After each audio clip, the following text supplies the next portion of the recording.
Collapse of the Orong-Uyo Road in Orong, Akwa Ibom State, south Nigeria. Residents of the area whose livelihood depends on the road are urging the state and federal authorities to come to their aid.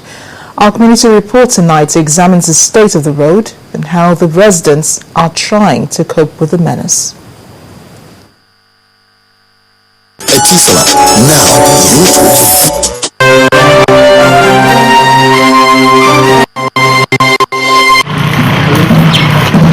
This is the present state of the road that links the coastal town of Orong with Uyo and other parts of Akwa Ibom State.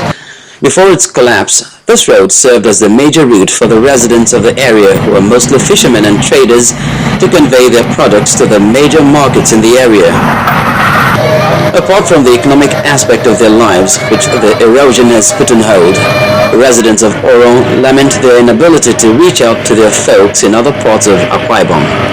I'm a refrigerator technician, and besides, one of my shop was there, and ever since this thing was that is where I've done now transfer everything to there, and I miss a lot of fish over here, more than 20 fishes. Okay. So ever since this happens, that's how things is moving.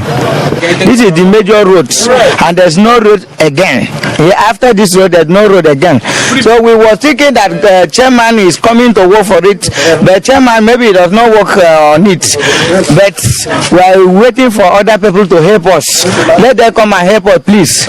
After all the lamentations, the leader of the youths in the area says since the issue is an ecological problem, it should be treated with all the seriousness it deserves. I think I beg the federal government and the state government to come to our rescue. And this very road, Orong Road, being called Orong Road, leads to the beach.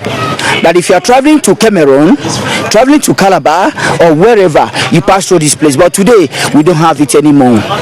The Akwa Ibom state government says it is not unaware of the problem residents of Orong are passing through as a result of the erosion and promised to address it as soon as possible. The state government was the first to respond rapidly to the collapsed portion of the road and took immediate remedial action. Our objective was to make sure that lives and property are safe and restore the road to some passable state. The truth is that the road is a federal road that collapsed, and we had written severally to FEMA and to the controller of works in Akwa Ibom State, imploring them to come to the rescue of the people.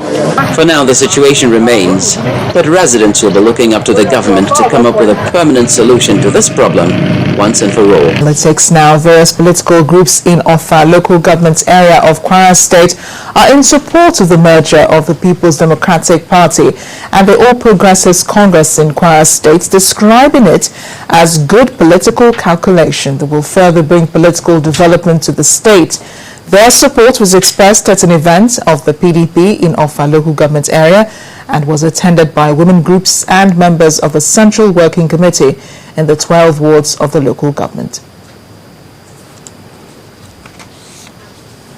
Meanwhile, Governor Idris Wada of Kogi State has reiterated the government's commitment to address the challenge of unemployment confronting youths in the state.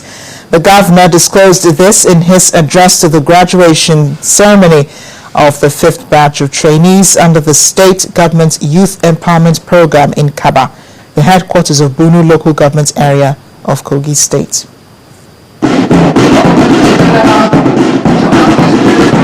This youth empowerment program is one of the pet projects of the Kogi State government, and it is aimed at taking away unemployed youths off the streets.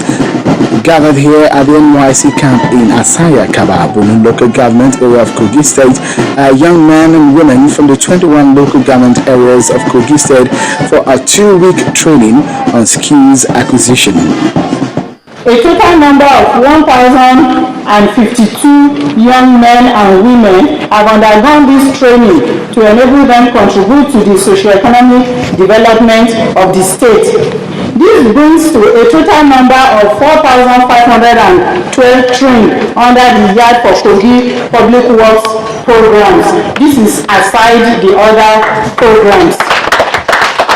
The state governor underscored the importance of the skills acquisition program to the overall development of Kogi State, saying government will spare no expense in the eradication of youth unemployment. A critical development in our quest to address the unemployment challenges that confront our youth in the state. Let me congratulate you graduates on the successful completion of your training program. I salute your courage and the enduring spirit you displayed during the training program. I know that in my mind that the skills you have acquired will go a long way in assisting you to improve your standard of living in due course.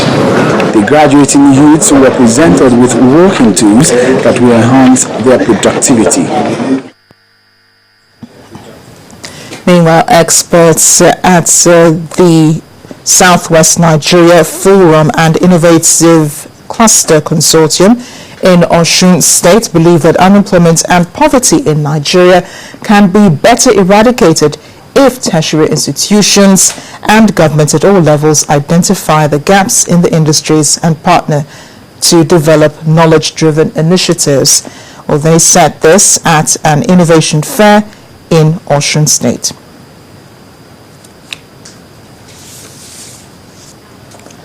And the daily traffic gridlock on the Niger Bridge is a cause of concern as a high influx of traffic of vehicles is overburdening the 50-year-old link between major cities in the country. This development has led authorities in Anambra State to raise alarm over the neglect of the bridge. And with the Christmas celebrations in less than 2 weeks away, they feel there is an urgent need to address the situation. This warning on top of the bridge is clear and boldly written in capital letters. Niger Bridge, Expressway, no stopping. But this is a common scene and daily occurrence on this bridge. Snail-like flow of traffic, which according to experts is very dangerous for the aged bridge. The Anambra State Commissioner for Transport, fully aware of what traffic usually turns out to be during Christmas, especially at the bridgehead area of the state, warns various security agencies against stopping of vehicles on the bridge and near the bridge. We want to plead once more that all the agencies, the Federal Road Safety Commission, the Customs, the Police, the Army, and everybody that work on the road should please stop flagging down vehicles near the bridge. This slow flow of traffic is on the delta end of the Niger Bridge, and this calls for concern.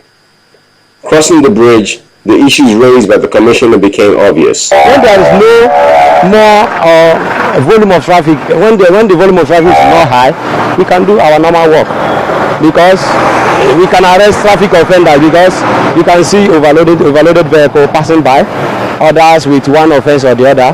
It is our duty also to enforce the law. The Niger Bridge was built over 50 years ago, and the first warning about its collapse came 20 years ago during the military regime of Ibrahim Babangida. For years, nothing was done, and observers allege that it has become a weapon for political campaign as successive governments during the electioneering campaign promised a second Niger Bridge, which is yet to commence. And now to the arts. Redefinition is an exhibition by 5 artists at the Resource Gallery in Lagos. Veteran artist Timothy Fashi also encourages these young artists to keep being innovative and showcases his old and most recent works of art as well. RTV Tonight takes a look at what these artists display in this show titled Redefinition.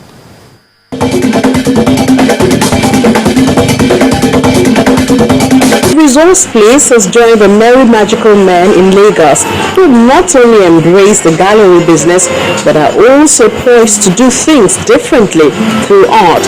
And this show, which is the first within this world, is setting the template on which things will be done.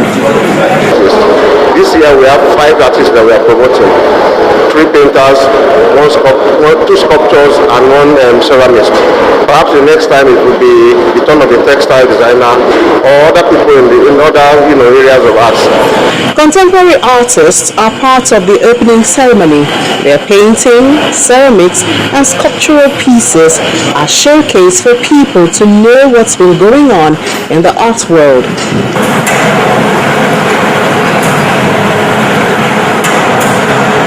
So the kind of works I do are works that doesn't give you that sense of boredom. It gives you freedom. You see works that move, that they are kinetic in nature, they are robotic. It's like a combination of arts with mechanical and electrical engineering. You see sculptures that move, movement, animals, like I mimic nature. Exactly how you see human beings perform. Some of them date back to 30 years, some over. These are works that they had done and had not been exhibited. So we encourage them to start painting again, and you will see that he has contemporary works. This, for instance, was done in 2013 this year. A couple of other ones were done last year. And it's just for him to continue to exhibit the creativity in him. Veteran T.A. Fashiyu speaks about the challenges of art practice in Nigeria. The foremost art teacher also encourages these young hands to grow by placing his works of art side by side with theirs. I'm still practicing, so I have a few works. Some of them dating back to 10 years, 20 years, 30 years. So we are the first set of graduates from ABU Zaria. Graduated in 1959. That's a long way from now. I see then I've been at. Adeola Balogo shows his mixed media sculptural pieces, which shows his love for music, while Abiodun Badmus captures festivals on metals and etching board.